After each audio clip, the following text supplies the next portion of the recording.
কিরে, আজও মন খারাপ করে এখানে এসেছিস? আসবো না বলছিস? ধুর, তা কখন বললাম? তোর কত মন খারাপের সাক্ষী বলতো এই ছাদটা। শুধু মন খারাপ, খুশি, মজা, আনন্দ, মেমোরিজ এসব নেই বলছিস? আরে না, তা বলিনি, বরং হাজারো দুঃখ, কষ্ট, হাসি, কান্নায় রোজকার মতো না এলে ছাদটাই অবাক হতো। কি হয়েছে বলতো? ওকে ওকে, লেট মি গেস। বয়ফ্রেন্ডের সাথে ঝামেলা? না না, family problem? I don't think. তাহলে বন্ধুদের কারোর সাথে কিছু হয়েছে?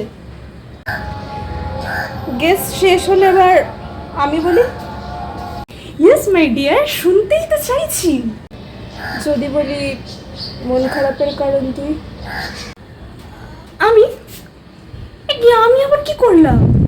সেই কি করলি, ইভেন কেন করলি? শোন না, আমি নিজ প্যাক করে ফেলেছি। নেক্সট মান্থ থেকে ট্রেনিং, কলকাতার বাইরে যেতে হবে।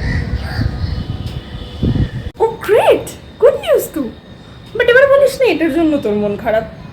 না, কলকাতার বাইরে আমার মন খারাপ নয়, তোর সঙ্গ না পাওয়ার মন খারাপ। সেসব বাদ দে না। কেন বাদ দেবো? কিরকম স্বার্থপর বন্ধু রে তুই। ছোট থেকে সমস্ত রকম মজা, খুশি, আনন্দ একসাথে ভাগ করে নিলাম, আর আসল সময় ছেড়ে চলে গেলি। তুই সবটাই জানিস শ্রী।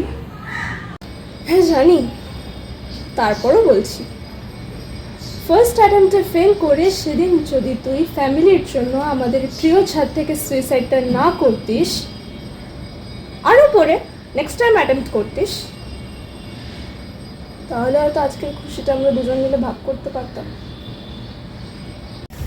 আছি তো, তোর কাছেই আছি, তোর মধ্যেই আছি, তোর মনে আছি।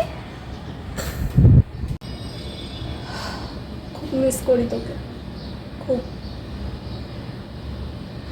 ভালো থাকিস, না ফিরে